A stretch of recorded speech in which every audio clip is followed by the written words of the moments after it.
Hi everyone, so yesterday we had a Diablo 4 Season 2 preview developer livestream. I've already released my TLDR video summarizing the entire thing, so if you have not seen that yet, I recommend you to check that out so that you understand what's coming. It is quite a lot they're putting into the season, and in this video I want to talk about the Vampiric Powers in more detail and give my thoughts about what is going to be strong and how it's going to affect the meta, the builds, etc.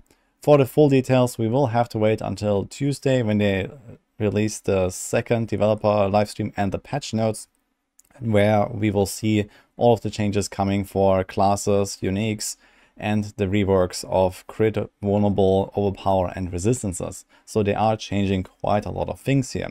But just looking at those seasonal powers, we can already deduce a little bit of what we may be able to do with them, and just, get our brains started on theory crafting some new stuff to do with them.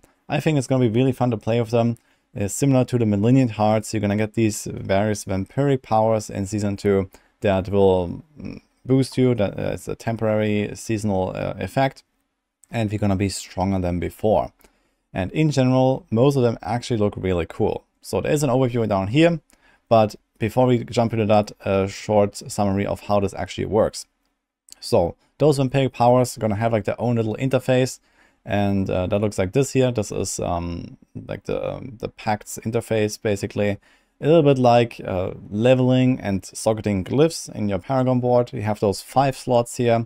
There are minor and major powers, and they have a different activation cost, which need those Pacts here. So there are 3 different types of Pacts that can basically roll on your gear, or you can put it on your gear, on your armor slots more specifically, and you have to pay a certain activation cost in order to use a certain power. And once you have done that, you will have that power activated and will usually trigger an effect when something happens, or just be like a passive bonus or some kind of proc that can happen under certain circumstances. You will be able to find and upgrade those powers with the new season mechanic. So this is the Blood Harvest. It looks like this. So a little bit like Helltide, I guess. There's going to be like these open world zones that are infested with those vampires, and there will be one of them active at any moment. So there's no break between them, like on Helltide, for example. But there's going to be like seasonal objectives to do and seasonal monsters to fight. And you can also get those rewards here to like rank up those powers and find items that have these pacts. So that looks like this. Here's an example of a glove. So you have 5 slots of pacts. With 5 armor pieces, you can get a total of 25 pacts, and those like Vampiric Powers cost between 1 and 6 pacts to activate. So you can put this on your items, or you can find items that have these pacts with like different types of pacts. There's Ferocity, Divinity, and Eternity, and you have to find the right combination, or like just gather enough of a certain type of pacts on all of your items together so that you can activate the right powers, as we saw here from this interface. So you just need to make sure that you hit exactly those numbers required here at the top.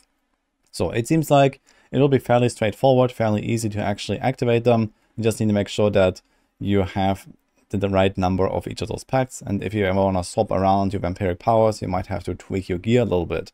But that seems easy enough to do, because they also get items, consumable items here, that you can use to change those pacts on your gear. So there's a cleansing asset that removes all the pacts, and there are also consumable items to add a certain pact. So you can either add the Ferocity, the Divinity, or the Eternity to a certain item. And like this, you can put everything in the right combination. So it sounds like to me that this is going to be something that you're going to do basically right from the start. So probably at level 1, you're going to start a seasonal quest line, similar to how we did it with the Millennium Hearts.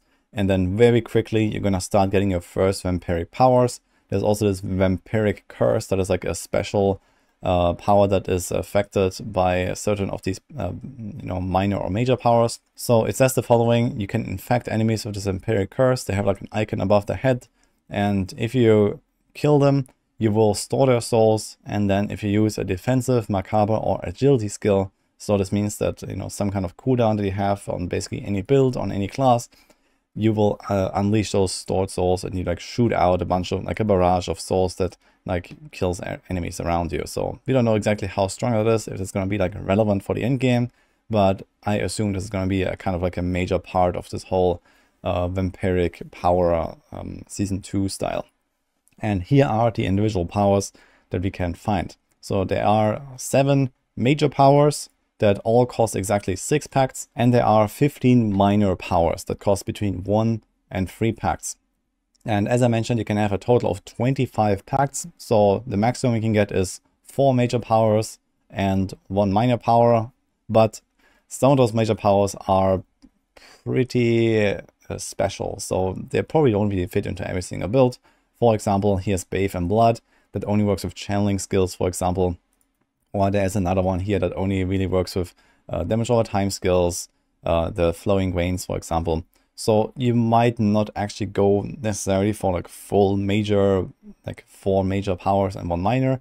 And some of those minor powers are also really impactful. So it will be relatively easy to activate them, and they can already give you a really large power spike early on. So I imagine this is something that you actually want to start doing from level 1. At least try to get a few of those minor powers early on, and then maybe later fit in like 1 or 2 or 3 of those major powers or so. So after the reveal stream, I've been discussing this a little bit, and there are definitely some of them that really stand out here. But in general, I think that pretty much all of those powers do have a reason to exist. They do have a purpose, and it's going to be quite interesting to see like what kind of combinations people are going to come up with. But for the most part, they seem way better balanced than the Millionth Hearts that definitely had like a good bunch of them being completely pointless, I think. And here there are a lot more choices, and some potentially being really broken. And I'm going to give some examples of that. So we can put this here side by side with our endgame tier list, for example. This is still the Season 1 tier list. We didn't make the new one yet because we don't have patch notes. But just to have an overview of the builds, to get a bit of an idea of what we can do with some of them. So if you look at those powers here, and you scroll down to the minor powers, the first one is Anticipation. That gives you 20% ultimate skill cooldown reduction. And 20% cooldown reduction on the ultimate skill is pretty massive if you think about it. In the case of, for example, Tornado Druid, or like any of those Grizzly Rage Druids, for example, they can basically close the gap entirely or very easily with 20% extra cooldown. So I think that's going to be a huge thing for some of those Druid builds. It's going to be also something potentially for Rogues, with Preparation being much more impactful suddenly, because you can use your ultimates way more often. And there might be other cases here where you try to reset cooldowns often. For example, something like Lightning Sorcerers with Unstable Currents, or even some of the Barb ultimates can be really impactful here. So I'm not really sure how much this will affect, for example, Necromancers, but there might be some cases here where maybe you're gonna see some major buff to Army of the Dead or so, where that can also be helpful. But I think those are certainly the cases where something like 20% extra cooldown reduction can be really impactful. And their ultimate skills also deal extra damage for each enemy affected by damage over time effects. Now this may or may not really be that important. In the case of Grizzly Rage, for example, this does nothing, or for Unstable Currents, I don't think it would really affect those skills. But for example, in the case of Rogues, again, if you use like Death Trap or even the Shadow Clone, and they deal more damage, and you apply Poison Imbuement or Poison Trap or something like that, I think this will be quite noticeable. The next minor power we have here is Coven's Fangs. It says your Conjuration, Companion, Minion, and Bat Familiar attacks deal 52% increased damage to crowd-controlled enemies. Now, this is actually pretty strong, I guess, especially if this is multiplicative bonus. I think that in general, all of these numbers here are going to be multiplicative, because otherwise it doesn't really make much sense. And we also saw like a screenshot or two where we saw an X after the number. Here it doesn't say an X, but I would assume that all of these numbers are multiplicative. So 52% extra multiplicative damage, that seems pretty powerful. However, none of these skills are particularly strong already. So Bat Familiar is like a new thing from the Vampire Powers. You can like summon a bat with some of them. You're gonna see that later. Then we have Companions. This is like the Druid stuff, and all of them are not really that strong, but maybe it will help to make a viable companion build actually work. And then there's Conjuration skills, where effectively we only really have Hydra that does something, and this is mostly based on a bug, and that bug is likely to be fixed. So I don't really trust that too much either. But we'll see. Maybe there's going to be some other tweaks to those, and maybe they're going to actually make Companion Druid a thing. Minions for Necromancers, I think that is definitely going to be quite impactful here. So this seems like a major boost, and let's see how good Minion Necromancers are going to be.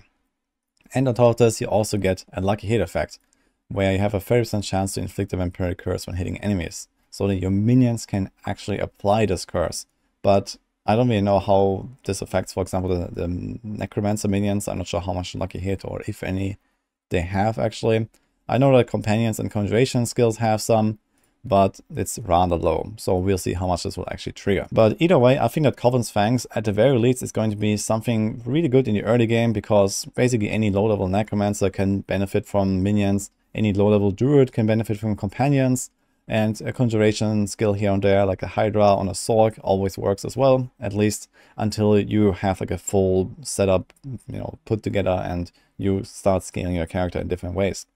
So at the very least, I think that for like the 1 to 50 leveling or so, Coven's Fangs can be like a pretty major impact. Next up, we have Domination, costs only 1. You deal 24% increased damage to enemies who are stunned, immobilized, frozen, or feared. If they're also injured and not an elite, they're instantly killed. So this basically gives you like a guaranteed lucky hit execute, so to say, and 24% extra damage. So that is kind of nice. So as a multiplier, if you actually frequently stun like naturally or freeze, for example, for basically any Sorc build, that will be a really nice one, I think. I'm not sure about Immobilize and Feared. This is kind of like niche stuff, I believe. Stun does exist on some classes. But yeah, I think the big one here, this is going to be for Sorcs, where you just deal 24% extra damage. Like you go in there, you cast a Frost Nova on the elite, and that is something you regularly do with like most Sorc builds here. So I think this is going to be mostly a Sorc power, but there might be the occasional build that stuns, you know, on the Barb or on the Rogue or something. Fear can happen, I guess, from like another power as well. There is something down there. So that might also be a thing, but it's mostly a Sorc power, in my opinion. Then we have Feed the Coven, costs only 1 as well.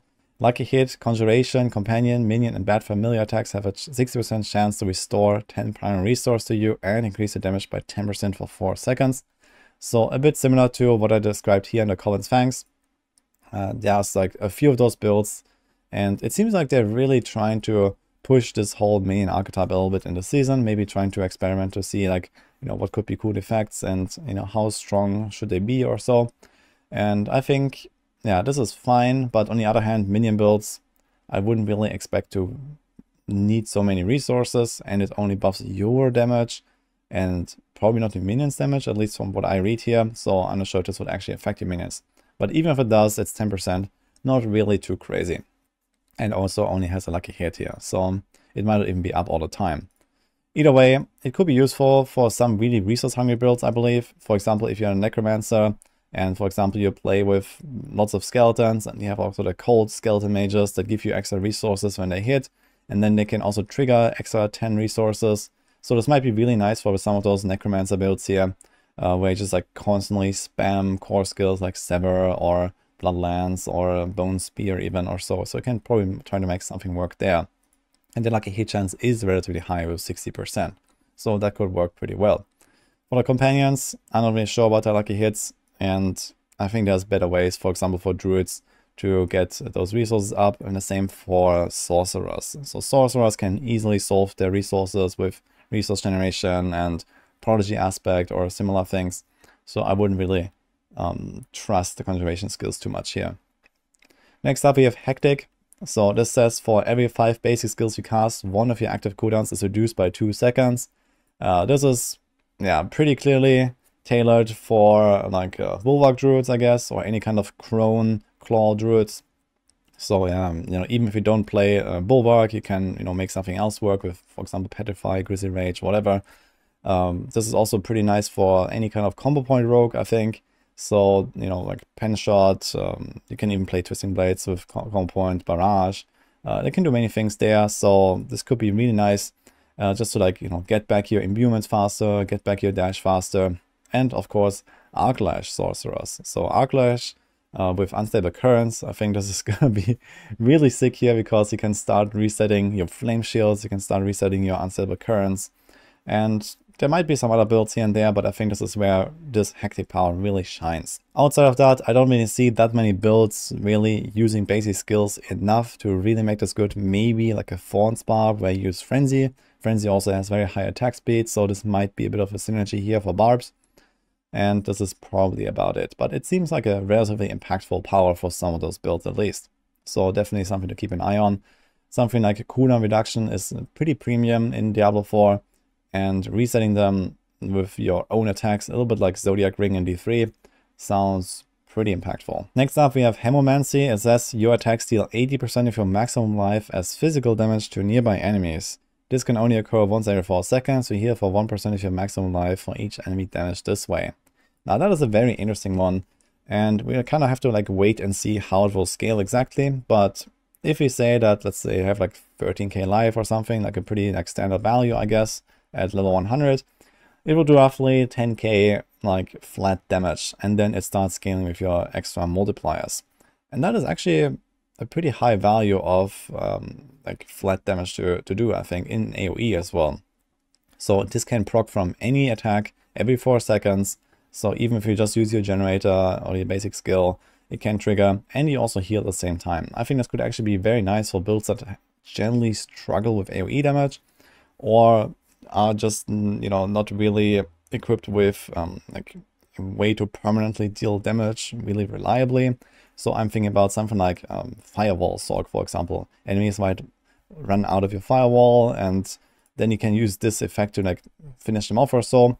But it's also that this is a hit, and it doesn't really work with a dot scaling mechanism, I guess. So you probably want to scale crit, you probably want to scale vulnerable, etc. And not so much like damage over time, for example. But I think that's definitely a nice application here of Hemomancy for many builds, just to like improve your AoE damage, get like this one big burst every 4 seconds. I think this will be quite impactful. And if you look at the damage value, let's say 10,000 flat damage, that is something that you can work with already. For example, most weapons at level 100, like a two-handed weapon, does something like 2,000 to 3,000 damage per hit or so as like the baseline, and then this gets multiplied by your skill effects. So skills will probably be somewhere on the same level or maybe stronger depending on which one you use.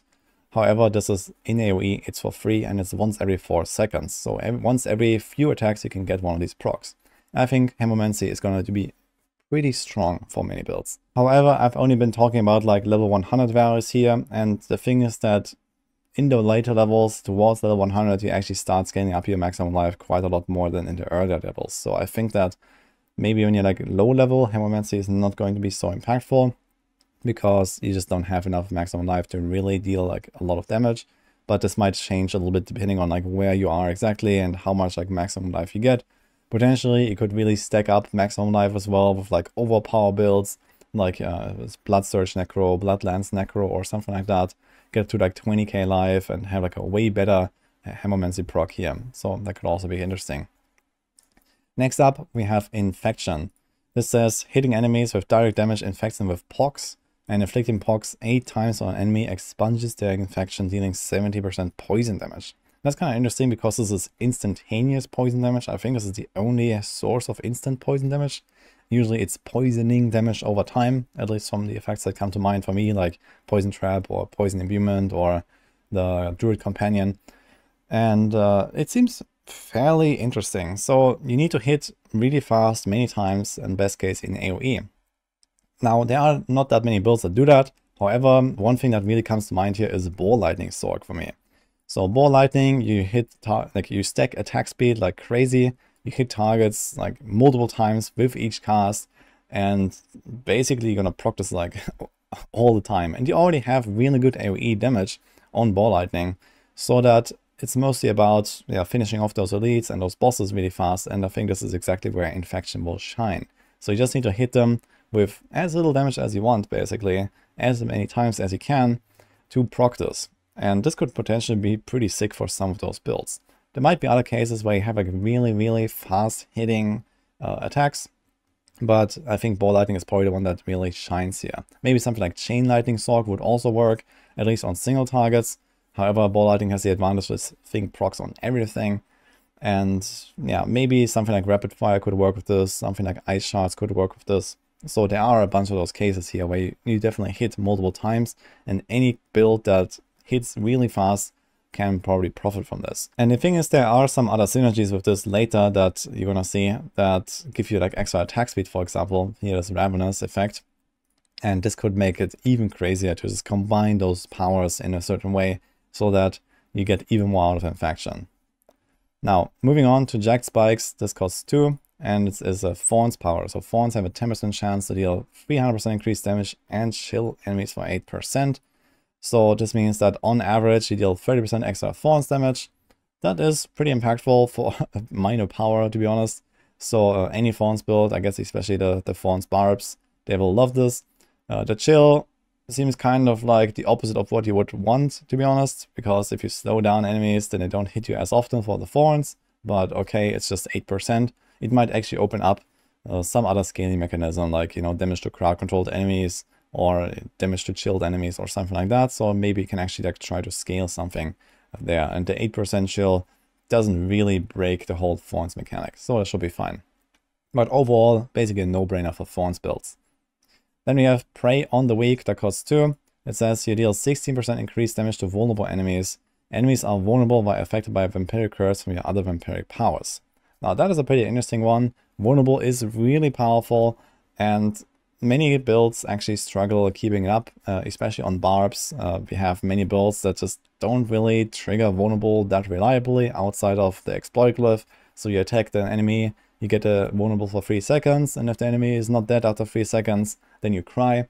And well, here you get 16% damage bonus, and you can make them vulnerable with just a vampiric curse. So as we saw earlier, there are some ways to trigger those vampiric curses. For example, from those companion skills, conjuration skills, etc. So we have this here. And there's also other ways down below where you can get this vampiric curse on enemies. So this might be like a way for especially necromancers and sorcs to trigger vulnerable in other ways and get another nice damage multiplier there. Or even for barbs, as I mentioned, for classes or builds that just don't really have good vulnerable uptime. So I think this is something to really keep an eye on. Then we have Rampart, costs also 2.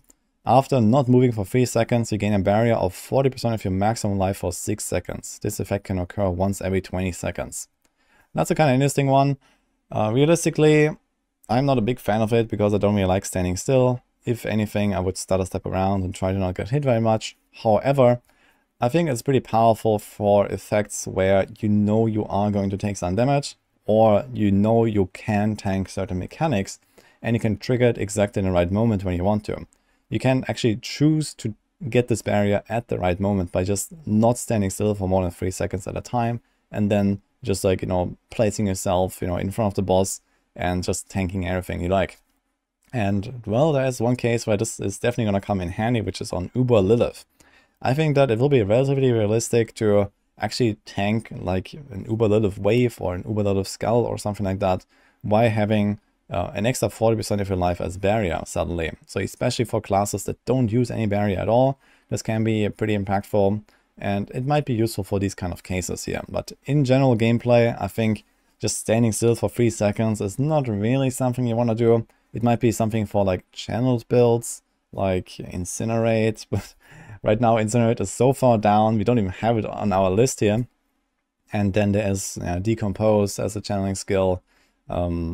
Yeah, that's basically about it, right? And the last, probably the most important channeling skill is Lightning Storm. So Lightning Storm is actually like a fairly good build here on Druids. So this might be something where I just randomly get a barrier. However, Druids also have their own barrier with Bulwark. So this is something you would probably use on a Lightning Storm build anyway. And like this, you might actually like override your barrier because you can only have so much barrier at the same time, or it might just not matter enough to be good. But let's see. I think this can definitely be important for certain of those like Uber boss fights, Uber Lilith, or maybe some of the new bosses. Then you have the Ravenous power. I mentioned that earlier, costs 3, but it gives you a lucky hit, 20% chance to increase your attack speed by 40% of your total movement speed for 6 seconds. Now this is a really powerful effect, and I think that almost every single build is going to run with Ravenous. The reason for that is that it counts your total movement speed and not just your movement speed bonus. So this means your total includes 100% base and whatever else you have, up to maximum 200%, which is the cap in the game. So if you run at movement speed cap, you get 40% of that. 40% of 200 is 80% attack speed for 6 seconds with a 20% chance to proc. So many builds that don't have like really awful lucky hit, if you fight at least in AoE combat, you're gonna trigger this quite easily. And even builds that have like decent lucky hit chances, will probably have this effect all the time, even on bosses. And well, not everyone can run at 200% movement speed at all times, but reaching, let's say, around 150% or so before just having a movement speed roll on the boots and a movement speed roll on the amulet is already giving you 60% extra movement speed. This is pretty impactful. So 60% or more attack speed at all times, basically, that sounds like a no-brainer to me. I think this is going to be like the power, like the most prominent power that most people are going to be using. And it's only a minor one, it only costs 3. And I actually wouldn't be surprised to see this getting nerfed, but let's see. So the attack speed will feel really good. It will be really strong for certain builds. I mentioned, for example, Ball Lightning earlier. Ball Lightning has like hyper scaling with attack speed because you cast Ball Lightnings more, and then they have like an extra damage scaling with attack speed. And then you can trigger like Infection, for example. So something like Ball Lightning Sorc is really looking busted with like even just those two effects here at the same time. And there will probably be other cases where having all this extra attack speed will just make your builds so much more powerful. Think about rogues with preparation and combining this with anticipation here for the 20% cooldown reduction, and suddenly you reset your cooldown in like, you know, like 10 seconds. You can get your ultimate back or something like that, like Rain of Arrows or Shadow Clone. You can probably even get to the point where you can have 2 Shadow Clones summoned or something. So it can get really wild here, I believe. And there will definitely be many cases of builds that would really want to have that much attack speed. So that's going to be sick. The next power here is Resilience. So this costs 2. You gain 1% damage reduction for each 2% life you are missing. I think this is also a really powerful effect, especially on hardcore. I think this is going to be something that a lot of people are going to be using. If you have half of your life, you get 25% damage reduction. If you're near death, you get up to 50% damage reduction. That is a lot of damage reduction. This is like an extra, at least 1 legendary like defensive power, I would say. Probably more like 2. It can definitely like solo carry your defenses almost, I think, on the higher end. So this is something to look out for, and I think a lot of builds that maybe don't have enough slots on their gear to include defensive powers and want to go like tier 100, or they want to fight those new bosses and they're pretty tough, I think Resilience is going to be there to save the day and really impactful. So this is something to keep basically any build alive quite easily. It's also extremely strong for all of the low life Bulwark Druids. So if Bulwark survives this patch, which I kind of doubt, but let's say it does, then Bulwark Druid is going to be ridiculous with like even more damage reduction at low life. Like previously they're already stacking this, you know, low life damage reduction, and now they're just basically going to be invincible. That's going to be pretty crazy to see. Next up, we have Sanguine Brace. It costs 2. It says when you kill an enemy, fortify for 6% of your base life, and while you have more fortified than half of your maximum life, you gain 8% crit chance. Now that's kind of nice. It's kind of interesting because you can get Fortify on classes that don't otherwise have Fortify. And it's also very easy to proc this 8% extra crit chance. So you just have to like blast down like one monster pack or something. You're going to be fortified for more than half your life. You gain 8% crit. 8% crit is solid to have. You get a bit of damage reduction. I think it's overall a pretty nice power that can also be included in many builds, especially builds that don't already fortify very easily, or builds that kind of just need extra fortify to, like, you know, get other effects. Like barbs, for example, have this passive where you deal more damage when you have fortify, or you might trigger some glyph effects when you are fortified, etc. So there are some cases there on barbs where maybe you just don't have enough fortify generation, and this can help you out. Or you can, you know, literally run like a sorcerer with fortify, which arguably doesn't really do that much because fortify is kind of weak. It's just 10% damage reduction, and you can buff that a little bit with sapphires, but usually just go rubies in your armor or gems and that's it. So there's not really a reason to do that on classes that can't really like synergize with fortify, but it's still 10% damage reduction, so it's not nothing. And 8% crit can potentially also give you a decent damage bonus, or even extra effects, like some effects that just trigger on crits. For example, poison imbuement can be a bit stronger when you crit, for example. So definitely a nice power, the Sanguine Brace. Next we have the Terror. This is the second to last one. Costs 3, and it says when struck, you have a 40% chance to fear nearby enemies and slow them by 80% for 2 seconds. You're guaranteed to critically strike enemies who are feared. So it sounds really powerful to guarantee crits. However, it's only a 14% chance when you get hit, and then you also fear enemies. And fearing enemies is not necessarily something you want to do. You do slow them, that's fine, so they don't actually just like run all over the place. But I think that terror is, yeah, mostly a fun power, not necessarily like a really good one. Because, yeah, fearing enemies is not really something that you want to do, I think, if you want to just like speedrun, for example. But for the weaker builds, especially for, you know, more slow-paced play styles, I think it's going to be nice to run Terror because it just protects you naturally. You deal extra damage, so you can kind of like strike back even harder. And it might be useful for a lot of builds that kind of like just take a lot of damage by default and they just like stand there. Again, we can talk about Lightning Storm Druids when you stand there and channel. You can talk about any kind of barb builds as in melee or even some rogue builds. I think that's also going to be pretty ridiculous in PvP, for example. Like someone does one attack against you and suddenly they get feared. So there's some stuff like that. But yeah, in general, I'm not a big fan of it. However, I will try and I think it still has its place. And lastly, the last minor power, Undying, that costs only 1. And it says casting skills heals you for 3% life, double this bonus while below 50% life. Now that is a pretty crazy power, honestly. 3% life per skill use. It seems like any skill, so even basic skill, even like instant skills, you can heal for a lot of life. So this is basically, if you have played like a rogue with siphoning strikes, it's basically like that, almost, it seems to me. So you can really heal up really fast. You don't really need to rely on the potions that much. You don't really need to rely on any other sources of healing. You can just throw in Undying, it costs basically nothing, just one of the 5 slots, and you have tons of recovery.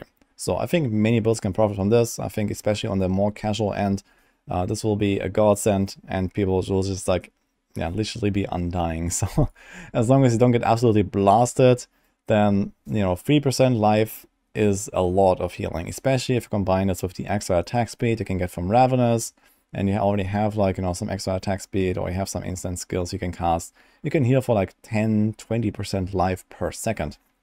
So this will be very useful, for example, for those new boss fights and for any kind of high-end content here as well. So those were all of the minor vampiric powers that we're going to get next season. As I mentioned, maybe we're going to see some tweaks or so, but in general, yeah, all of them have some kind of use here. Some of them are better for certain builds than others, and there's certainly some things I missed here. So, you know, looking at all these different builds, there's like lots of theory crafting to be done. But yeah, some of them definitely have some alignment with certain builds. For example, this ball lightning stuff with infection, but there might be other cases as well. Maybe there's even triggers from your pets, and maybe you can go like mega pet army and trigger this or so. So some of those mechanics are a bit unknown. We have to wait and see like how it will actually play out. For the most part though, I think that each and every one of those minor powers will be used for some build, and it's definitely going to be very fun to experiment with them. So let's go into those major vampiric powers. There are 7 of them, and they all cost 6 packs. Let's start with the first one, Accursed Touch. So this one says, lucky hit, up to a 44% chance to inflict vampiric curse on enemies.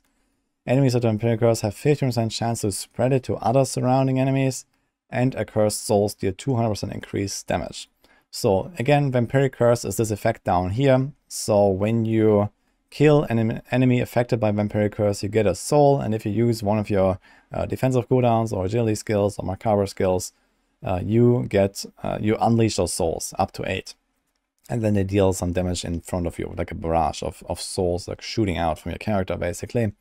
And if you really want to play around that effect, then I guess this is a must-have effect here, Accursed Touch. It gives you 200% extra damage. I guess this might be a multiplier, so this might be the only reasonable way to actually make those souls deal significant damage so that they're actually impactful. But we don't really know like how much they do, if this is actually gonna scale with your character in some way. Does it scale with the level, like a conduit or something like that? So we'll see. But realistically, if you really want to play around that mechanic, you will need Accursed Touch. But it will also be very easy to spread the curse to everything then. 44% lucky hit is no joke. And there's also this 15% chance to spread it. So this might be a bit like rabies, for example, like kind of like jumping from enemy to enemy. And like this, you have like everything infected all the time, basically. Then we have Bathe in Blood. This costs 6 as well. And says, while channeling a skill, you form a pool of blood beneath you. While channeling a skill in a pool, your channel skills deal 40% increased damage and you gain 30% damage reduction. and the pool can only form once every 8 seconds. Now again, back to the channeling skills. There's not that many of them, so Incinerate is not a thing. It might become buffed, but I don't really expect it to be like really good. They did show off Incinerate in a trailer though, so maybe. And then there is Whirlwind, Decompose, and Lightning Storm. So for Decompose, it's probably not really a good power. Lightning Storm on the other hand, yeah, I do think this can be a really big thing here. So standing still, you get 30% damage reduction, 40% damage. So you get to the point where you can probably just like tank everything, especially if you combine this with the barrier that we described here earlier from the minor power, where you stand still for 3 seconds and then you get this barrier. You can combine it with Bathe in Blood. I think that's going to be really powerful. So Lightning Storm Druid in general looks like it's getting a major buff here with the ultimate skill cooldown, with the Bathe in Blood, with the barrier. So there's lots of really good stuff here. So to make that work. And then there's a Whirlwind Barb that is like a channeling skill, and well, you have to stand in this pool or like whirl around in this pool. I don't really expect that to be very good. So probably Whirlwind Barbs will skip this. Then we have Blood Boil. When your core skills overpower an enemy, you spawn 3 volatile blood drops. Collecting a volatile blood drop causes it to explode, dealing 60% physical damage around you. Every 20 seconds, your next skill is guaranteed to overpower. That is a pretty interesting one. However, there are not that many overpower-centered builds in the game, and I don't think that this Vampiric Power is enough to really produce more of them.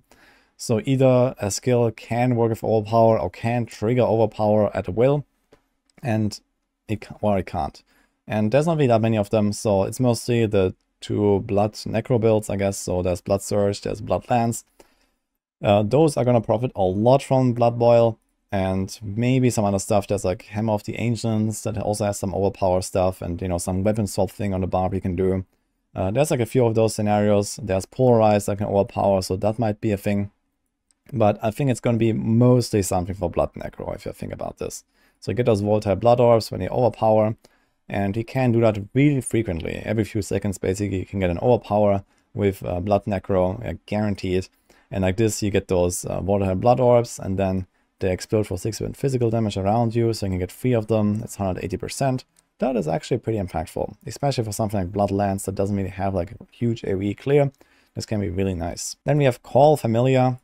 This says casting a Mastery, Weapon Mastery, Macabre, Wrath, or Imbuement skill calls a bad ally to attack nearby enemies, dealing 80% damage and with a 30% chance to stun. So this is like this bad ally that we also saw in one of the minor powers mentioned with the companions and stuff. However, it seems extremely weak to me. So this Call Familiar, it looks kind of funny and like, you know, it's something new, I guess, but I don't really trust this to be good. 30% chance to stun is a joke, I think. For, you know, some of those skills, they have like 10 seconds cooldown or more. So you get like, you know, 1 stun on 1 enemy, like once every half minute per skill on your bar that fits one of these categories or so. There might be some other cases where you can do this much more often. It includes weapon mastery skills, for example. So Deathblow Barb, you play Walking Arsenal Barb or so. Yeah, you can definitely kind of spam this. So in that case, yeah, 80% physical damage is not bad to just get for free, basically. And then a chance to stun. This might also be good for stagger on the bosses, etc. I think the big category of skills here that they included is mastery skills, though. So basically everything on Sorc, like there's Ball Lightning, Firewall, Blizzard. So you can spam these kind of skills, actually, that don't have a cooldown. And like this, you can just like constantly call down familiars, stun stuff, deal physical damage. You can combine this with Shared Misery aspect, for example. And, well, suddenly you can spread those stuns around. And then you can combine this with the minor Vampiric Power, where you deal extra damage against stunned enemies. So the Sorcs, for example, were going to use that anyway, for example, for Frost Nova. But now we can combine it with stun. And so there are some combos here for sure. I think that, for example, for something like Rogue with Imbuement skill is kind of a joke. Wrath on the Druid, I also wouldn't really expect much here. On Macabre, probably not either. But yeah, so Barb definitely has a bit of a reason to use this with Deathblow. And then this is going to be like another kind of Sorc power here with the Call Familiar, I believe. So this is probably also why there's only like a 30% chance to stun. And damage is okay. So that's kind of like similar with like the whole Ball Lightning synergy that we saw further up. You cast a lot, you cast very fast, you stack attack speed. And Ball Lightning, well, again, is a mastery skill. So that gets yet another pretty powerful effect here. Next, we have the Flowing Veins. This one says you deal 60% increased damage over time to enemies that are moving or are affected by Vampiric Curse. 60% damage over time, multiplicatively, is a really powerful effect. And there are definitely some pretty good dot builds, or at least the builds including dots. So Poison Imbuement comes to mind. Poison Imbuement is really powerful, especially against bosses, especially when you actually have like time to set this up, like applying a Vampiric Curse with a Cursed Touch, for example. You can also potentially make some combo, like some dot build that also has like instantaneous burst damage through those Accursed Souls, for example. So again, you can trigger those Accursed Souls by using a defensive Macabre or Agility skill. So you could go in, start attacking enemies, apply the Vampiric Curse to everything, then press all of your cooldowns, you know, everything dies, and whatever didn't die has the curse and gets much more damage from your dots. So this definitely seems very strong for anything that's dot focused, Firewall, Poison Imbuement. There's a few other builds here as well, where I think this will be like a no-brainer to pick up here for the extra dot damage. Then we have Metamorphosis. This says when you evade, you turn into a cloud of bats, becoming unstoppable for 4 seconds, and enemies along your path take 160% physical damage and are afflicted with Vampiric Curse. This seems really strong. We saw this in the preview. It seems like it also goes a bit further, so this evade, like, you know, it might go a bit beyond like a typical like jump from the evade. So that's kind of nice, and you get unstoppable. So you don't actually have to put an unstoppable skill on your bar or something like eluding aspect. You can just get it from your evade. Now the question remains, does it actually allow you to break crowd controls? If yes, then this is ridiculously good. If no, it is still pretty good, because just having really high unstoppable uptime is already nice. And you can also trigger stuff like Ghost Walker aspect of this without having any other unstoppable. So people can run really fast with this, you can run through enemies with this, and it lasts 4 seconds. So anyone can do an evade every 4 seconds.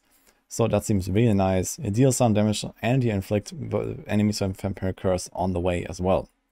So this is another way of triggering this curse and like then storing those souls. So this is going to be really strong. And there's even some builds that have extra synergy with this. For example, Flurry Rogues, they can like evade through enemies and also stun them, for example, so you might more easily trigger these kind of effects. So in general, Metamorphosis seems like a really nice like quality of life and yeah, like defensive power in my opinion. So this might be something that a lot of builds are going for as well. And lastly, here's the final major power, Moonrise. It says, hitting an enemy with a basic skill grants you 4% attack speed for 10 seconds, stacking up to 5 times. So you get 20% attack speed. And then upon reaching maximum stacks, you enter Vampiric Blood Rage, getting 160% basic skill damage and 15% movement speed for 10 seconds. So you get 20% attack speed, 15% movement speed, and a bunch of basic skill damage. So again, we had this earlier already. There was like another power on the minor powers with the cooldown resets on basic skills. I think it's like pretty straightforward to combine those two if you usually use basic attacks, but this also only applies to certain builds. So again, combo point rogues, bulwark druids or crone druids, Arclash Sorcs, maybe something with Barb, you know, like Walking Arsenal or Thorns with Frenzy or so, where you actually regularly use basic attacks. But outside of that, there's not too many builds that actually use like basic attacks too often, I think. However, it does last 10 seconds, so it's relatively easy to keep up. So you just need to hit something every 10 seconds. So this is actually fairly doable for many builds. So even if you play, let's say, a Bone Spear Necro, you could just weave in like a left click once in a while, basically. You also get a bit of resources for doing that, for example. So there might be those cases where you would actually consider running with a basic skill on your bar where you previously didn't, or just using it a bit more often to make sure you have this buff. And it is very forgiving with the 10-second timer. And then you have also this 160% basic skill damage effect here. So if that is a multiplier, which I think it will be, this will also be pretty strong for basic attack builds. There are not that many of them though, so there's mostly Claw Druid again with Crone build, and maybe you can do something like Pestilent Points with Puncture on the combo point rogue. For example, with Pen Shot or so, you can combine that. Arclash, of course, so this is huge for Arclash. And other than that, yeah, I don't really see that many basic attacks really being strong enough, even with such an effect. And if they were, then you probably just have these other options that are way better than that anyway. But there is definitely some hope here for basic attack builds, and let's see what comes out of this. And that also sums it up for all of the powers. So I try to give like my impressions on what I think is going to be good and for what build. If you have any other, ideas or any other builds that I just didn't really think about or talk about now, let me know. So there's obviously a lot of stuff to, discover here, a lot of combos as well to make. So let's see how this will actually play out. But I think in general, the big winners here are those basic attack builds. So I just mentioned that with the Moonrise at the end. So we have especially Crone Druids with Claw, and we have, potentially stuff like Pestilent Points, we have Arclash. So those builds, they really profit a lot from this whole season theme here. They get so much basic skill damage. And stuff like Arclash is already, fairly good. Stuff like the Crone Druids are really good. So they're going to be dominating here. And then I mentioned Ball Lightning a few times. It does have really strong synergies with some of those powers here because of the extra attack speed, because of the infection proc, and these kind of things.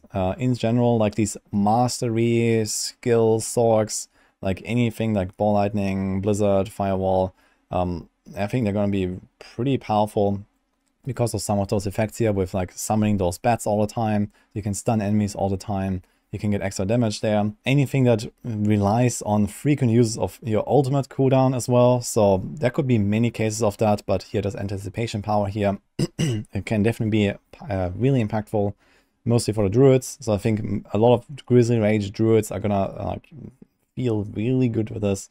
A lot of the preparation rogue builds will feel really good with this. And just in general, having 20% extra ultimate skill cooldown can be really impactful on some builds. And then there's a lot of like very universal powers that will just like impact all of the builds in some way, right? So we had like the healing power here from Undying, for example. We had like this extra attack speed power. We had the extra defense power. So even if a build is not like directly, or like a power is not directly tailored to certain builds, there is still a lot of stuff to choose from here. And you can also kind of like min-max a little bit depending on what kind of content you're doing or how your character feels right now or what kind of legendary powers they have available to you. It seems like it will be fairly easy to actually swap around those powers, and you might also not get exactly the right powers that you want right from the get-go. You also have to upgrade them up to 3 times. These are all of the like highest value powers here, so they have 3 levels, so it will probably take a while to even get there to have exactly these numbers and these effects. But if I had to sum this up, I would say that the biggest winners from those Vampiric Powers are probably Sorcs and Druids. It seems like they just have like most of the synergies with some of those bit weirder powers, like the basic attack stuff or like the infection and the bats and stuff like that. But we also have to wait and see what exactly are going to be the class changes. So I expect like many buffs and also many nerfs for certain class skills, passes, everything basically. And well, especially with druids generally being like really far up there with all of the Grizzly Rage builds, etc. I would definitely not be surprised to see a Grizzly Rage nerf, especially with some of those powers directly affecting Grizzly Rage again and making it better than it is. So we'll have to wait and see until Tuesday. But at least like this, you might have a bit of an overview now of what to go for, what the powers are useful for. So I tried to give my best input here, and let me know if you have anything else to share as well. So hope you enjoyed this video here. I'm really excited to jump into Season 2, trying out those Vampiric Powers, trying out many builds, and yeah, I'm really excited to just like play some Diablo 4 again with all of those changes coming up. Let me know what you think. Hope you liked this video, and see you guys next time.